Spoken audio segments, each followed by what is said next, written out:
TV নাটক ও ওটিটির জনপ্রিয় অভিনেত্রী সাবিলা নূর ভিন্ন ভিন্ন চরিত্রে নিজেকে মেলে ধরতে স্বাচ্ছন্দ্য বোধ করেন। তারই ধারাবাহিকতায় এবার প্রিন্সেস ডায়ানা নামে যাত্রাপালার এক নর্তকীর চরিত্রে অভিনয় করছেন তিনি।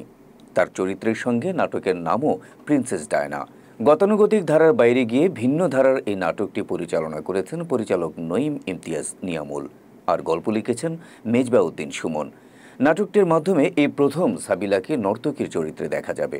সম্প্রতি মানিকগঞ্জের বিভিন্ন লোকেশনে নাটকটির দৃশ্য ধারণ শুরু হয়েছে। চরিত্রটি নিয়ে সাবিলা নূর বলেন, চরিত্রটির মধ্যে একটা চ্যালেঞ্জ আছে। বাস্তবে আমাদের সমাজে যাত্রাপালার নৃত্যশিল্পী বা নর্তকীর প্রতি গ্রাম্য প্রভাবশালীদের লোলুপ দৃষ্টি থাকে। তারা এইসব নারীকে ভোগবিলাসে ব্যবহার করতে চান। নাটকেও প্রিন্সেস ডায়ানার প্রতি সেই দৃষ্টিভঙ্গি প্রভাবশালীদের রয়েছে। নাটকটি দর্শকদের মনের খোরাক যোগাবে বলে মনে করছেন পরিচালক নঈম ইমতিয়াজ বুলবুল। সবকিছু ঠিক থাকলে চ্যানেল আইয়ের ঈদ অনুষ্ঠানমালায় প্রচার করা হবে সাবিলা নূরের প্রিন্সেস ডায়ানা।